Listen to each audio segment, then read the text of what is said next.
நம்முடைய அறிவு குறைவுள்ளது, நாம் நம்முடைய தீர்க்க தரிசனம் சொல்லுதலும் குறைவுள்ளது என்று பவுல் சொல்கிறார். அப்போ நான் சொல்லிடலாம், ஆனால் நம்முடைய அறிவு என்று சொல்வது யாரை குறித்து சொல்கிறான்? ரெண்டு பேர்களை குறித்து. ஒன்று தன்னை குறித்தே சொல்கிறான், இன்னொன்று நான் தீர்க்க தரிசனம் உரைத்தாலும் அவர்களுக்கு புரிய போகிறது என்பதை குறித்து சொல்கிறான். பரதேசில் அவன் கண்ட காரியங்கள் கண்டவைகள் அப்படித்தானா என்று அவன் உறுதிப்படுத்தவில்லை. கர்த்தரிடத்தில் ஒரு தூதனிடத்தில் அவன் உறுதிப்படுத்தவில்லை. வெளிப்படுத்தின விசேஷம் பார்க்குறோம். யோவானுக்கு என்னவெல்லாம் காட்சிகள், என்னவெல்லாம் தரிசனங்கள் காண்பிக்கப்பட்டதோ அதையெல்லாம் ஒன்று கர்த்தராகிய இயேசு கிறிஸ்துவோ அல்லது ஒரு தூதனோ அதை விளக்கி காண்பித்தார்கள். நீ காண்கிறது என்ன, இது உனக்கு புரிகிறதா என்றெல்லாம் யோவானை பார்த்து தூதர்கள் கேட்கிறதை பார்க்கிறோம். ஆனால் 14 வருஷம் முன்னாடி பரதீசில் 3ஆம் வானத்தில் எடுத்துக்கொள்ளப்பட்ட பவுல் கண்டதை, கேட்டதை, உணர்ந்ததை, தரிசித்ததை he didn't cross check with anybody. He just came back. He didn't even know whether he was bodily present there or spiritually taken up there.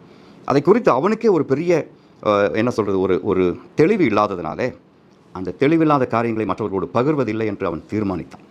அது நமக்கும் இருக்கணும். நம்ம யாரை குறித்து என்னவோ கேள்விப்பட்டிருப்போம், அது நாம் பார்த்த மாதிரி கேட்ட மாதிரி பிரகடனப்படுத்தக்கூடாது. அது தீர்க்க தரிசனமாக இருக்காது. ஒருவருடைய சுபாவத்தை குறித்து எங்கோ யாரோ சொல்லதை கேட்டிருப்போம், அதை உடனே நாம் மற்றவர்களுக்கு அறிவித்து விடக்கூடாது. ஏன்னா நான் பார்க்கல, நான் கேட்கல. அந்த ஒரு சிம்பிள் எக்ஸசைஸ் நம்ம ஃபாலோ பண்ணோம்னா நம்முடைய வாழ்க்கையில் அது மிகுந்த அனுக்கிரகத்தை செய்யும். So what is it tell us? இந்த காரியங்களெல்லாம் நமக்கு என்ன சொல்லுகிறது? Not all that God reveals you is for public consumption. கர்த்தர் உங்களுக்கு வெளிப்படுத்தும் எல்லா காரியங்களும் வெகுஜன போஜனமாக மாறிவிடாது. வெகுஜனங்களுக்கு கொடுக்கப்பட வேண்டிய ஒரு ஒரு ஒரு தரிசனமாக மாறிவிடாது. வி ஆர் நாட் டு டாம் பர்சனல் ரெவலேஷன்ஸ். நமக்கு நம்முடைய பக்தி விருத்திக்கென்று நமக்கு மட்டுமே கொடுக்கப்பட்ட தரிசனங்கள் உண்டு, நமக்கு மட்டுமே வெளிவாக்கப்பட்ட தீர்க்க தரிசனங்கள் உண்டு. அவைகளை மற்றவர்களுக்கு முன்பதாக நாம் பறைசாற்றக்கூடாது. அப்படி அது ரொம்ப இம்பல்ஸ் வரும், ரொம்ப டெம்டேஷன் வரும். இதை சொல்லிட்டோம்னா என்னை அவங்க பார்க்குற விதமே வேறு மாதிரி இருக்கும். என்னை ரொம்ப விசேஷமானவர்களாக பார்ப்பாங்க. சொல்லக்கூடாது, செய்யக்கூடாது. நமக்கு தெரியணும் இது என்னுடைய சுய விளம்பரத்திற்காக அல்ல, என்னுடைய சுய பக்தி விருத்திக்காக கொடுக்கப்பட்டது. அது என்னோட கூட இருக்க வேண்டும். பவுல் கொஞ்சம் முன்னாடி சொன்னதான், மூப்பர்களுக்கு, சபை ஊழியர்களுக்கு, சபை விசுவாசிகளுக்கு பிரயோஜனமானவைகளை எல்லாம் கொடுத்தான். ஆனால் தெளிவில்லாததை, அவன் உறுதிப்படுத்தாததை, கர்த்தர் சொல்லு என்று சொல்லாததை அவன் சொல்லவே இல்லை.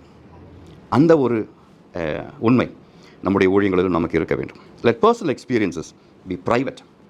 நமக்கு மட்டுமே கொடுக்கப்பட்ட தரிசனங்கள், நமக்கு மட்டுமே வெளிவாக்கப்பட்ட தீர்க்க தரிசனங்கள், அது நம்மோட கூட இருக்கட்டும் என்று நாம் தீர்மானிக்க வேண்டும். சபைக்கு சொல் என்றால் சொல்லலாம், ஆனால் அது 2-3 வாட்டி கேட்கணும் கர்த்தர்கிட்ட. ஆண்டவரே, இது எனக்கு மட்டுமா இல்லை மற்றவர்களுக்கும் சேர்ந்ததா என்று நாம் கேட்டு தெரிந்து கொள்ள வேண்டும். நம்முடைய அறிவு குறைவுள்ளது, நாம் நம்முடைய தீர்க்க தரிசனம் சொல்லுதலும் குறைவுள்ளது என்று பவுல் சொல்கிறார். அப்போ நான் சொல்லிடலாம், ஆனால் நம்முடைய அறிவு என்று